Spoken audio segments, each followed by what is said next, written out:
আপনি আমার আরে ভাই এদিকে আসেন, এদিকে আমার কলারে ধরতেছেন কেন ভাই? এদিকে আই আসবে কথা বলছিলা, এদিকে আই দিবেন আমার কলারে কেন ধরবেন? আপনি আমার বিষয়টা বুঝতে চেষ্টা করেন। আপনি আমার কত বড় কথাটা কষ্ট তুই দেখছিস তুই আমরা, আপনি আমার পরিচয়টা শুনেন। আরে তোর পরিচয় গুলি মারি বেটা, তুই আমার গাছটা কত কত সামনে ছিল না 1 লাখ টাকা কামাইছি। এলাকা সব মাদকের লিস্ট করে লাইছি রে আরে ওহন মাদকের লিস্টগুলো দিয়ে দেম আর আমার র্যাঙ্কটা বাইরে দেব কনস্টেবল থেকে আরো উপরে যায়গা। এই ইউনিয়নের তাকে আমার মাদক মুক্ত করতে হবে। আমি আছি একটা নদীর পাড়ে আছি, তুমি আসো। আমি একটা পেয়ারা গাছের নিচে বসতেছি, বুঝছো? তুমি তাড়াতাড়ি মামলা খালাস করে তারপর আমার কাছে আসো, আর আসামিগুলোকে তুমি আদালতে পাঠিয়ে দাও, ঠিক আছে? আচ্ছা আচ্ছা। খুব বড় বিড়াটা দেখে দিয়ে অবস্থা লেগেছে। গত গত বছর তো আমি 1 লাখ টাকা কামাইছি, মানে এবারে দিয়ে দেখে কি রে এই আমার গাছটা মেরে গেল বলছে রে। এ ভাই আমার বাড়ি কোথায়? আমার বাসা হচ্ছে পাশের এলাকায়। হ্যাঁ এই নাকি এর জন্য আসতে? হ্যাঁ এখানে আসছি একটু পয়সা রয়েছে, পরিবেশটা খুব ভালো লাগছে। আমার কত ক্ষতি হয়েছে আমরা দেখছো? হ্যাঁ খারো আছেন গাছটা, হ্যাঁ ওন যে আমরা সামান্য বড় লাগে গাছটা কোথায় আছো? আমরা তো সাহস কম বড় না। আপনি এদিকে আইন, গাছটা কারোই আছেন না ভাই। আপনি আমার আরে ভাই এদিকে আসেন, এদিকে আমার কলারে ধরতেছেন কেন ভাই? এদিকে আই আসবে কথা বলছিলা, এদিকে আই দিবেন আমার কলারে কেন ধরবেন? আপনি আমার বিষয়টা বুঝতে চেষ্টা করেন। আপনি আমার কত বড় কথাটা কষ্ট তুই দেখছিস তুই আমরা, আপনি আমার পরিচয়টা শুনেন। আরে তোর পরিচয় গুলি মারি বেটা, তুই আমার গাছটা কত কত সামনে ছিল না 1 লাখ টাকা কামাইছি। এবার তো আর পুষি আর সাথে আর কয়টা কই কথা আমারটা শুনেন, আমারটা শুনেন। হ্যাঁ কত তুই কি কইছিস? গাছটা এইভাবে আছিল, তারপর আমি আইসা এখানে বসেছি, বুঝছেন? আমি আপনার গাছ ব্যাখ্যা কালকে দেখেছি গাছটা কত বুঝা, তুই বল নাকি তুই গাছটা মেরে যাস, তোর তো আরাম ছিল আমাদের। এলাকা সব মাদকের লিস্ট করে লাইছি রে স্যাররে ওহন মাদকের লিস্টগুলো দিয়ে দেম আর আমার র্যাঙ্কটা বাইরে দেব কনস্টেবল থেকে আরো উপরে যায়গা। স্যাররা অনেকদিনের প্রমোশনের কথা কইছে, স্যার এই মিশনটা দিছিল। আচ্ছা আজকে কাম হয়ে গেছে।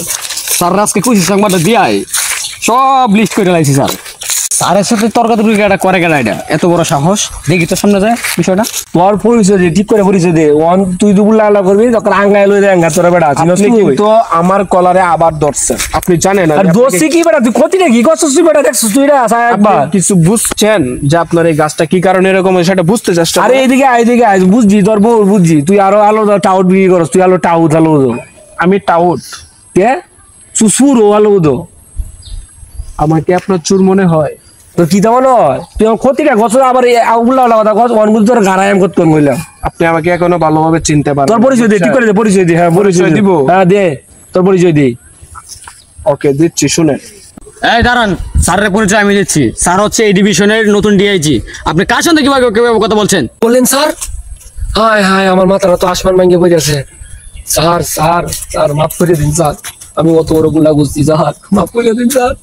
আমি জীবনে এই অপরাধ করতে না স্যার, মাফ করে দিন। আল্লাহ দোয়া লাগে স্যার, আমি জানি না আমি দিয়েছি স্যার, স্যার মাফ করে দিন, মাফ করে। শুনেন, আপনি যে বিহেভটা করছেন স্যারের সাথে, স্যারের জায়গায় যদি অন্য কেউ থাকতো আপনার অবস্থা কাহিল হয়ে যেত।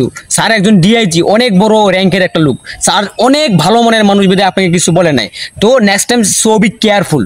স্যার মাফ করে দিন স্যার। ইয়ামিন সাহেব আপনি চুপ করেন, আমি ওনাকে বুঝাচ্ছি। আপনি হাতটা সরান। প্রকৃতির কারণে বাংলাদেশে কিন্তু অনেক ক্ষতি হয়, যেমন বন্যার কারণে ঘরবাড়ি ডুবে যায়। জি স্যার। ঝড়ের কবলে অনেক গাছপালা ভেঙে যায়। কিন্তু এই যে গাছপালাগুলো যে ভাঙে, এই গাছপালাগুলো ভাঙ্গার কারণে আপনাদের মতো কিছু মানুষই একে অন্যের উপর দোষ চাপিয়ে দেয়, যার কারণে বাংলাদেশে একের পর এক মিথ্যে মামলা সৃষ্টি হয়। কখনো এইসব ভুল করবেন না। আপনার এই গাছটা কিন্তু ঝড়ের কবলে ভেঙে গিয়েছে, আমি কিন্তু এখানে এসে বসেছি, বুঝতে পেরেছেন? এই কথাটা যদি আমি আপনাকে আগে বলতাম আপনি বিশ্বাস করতেন? আপনারা কিন্তু সহজ সরল অবলা মানুষদেরকে পেয়ে আপনারা যেরকম ভাবে পারেন সেরকম ভাবে তাদেরকে আপনি হুঁশিয়ারি দিয়ে টাকা পয়সা আদায় করতে চান, এবং আপনি আমার সাথে কলারে ধরে যে ব্যবহারটা করছেন স্যার স্যার স্যার এরকম কখনো কারোর সাথে না জেনে কখনো এরকম ব্যবহার করবেন না, বুঝতে পেরেছেন? আমার ভুল হয়েছে, অনেক বড় ভুল হয়েছে স্যার, মাফ করে দিন। জানাবেন, ভালো থাকবেন। আপনাকে আমি মাফ করে দিলাম, আর কখনো যেন না দেখি। আসসালামু আলাইকুম স্যার, মাফ করে দিন।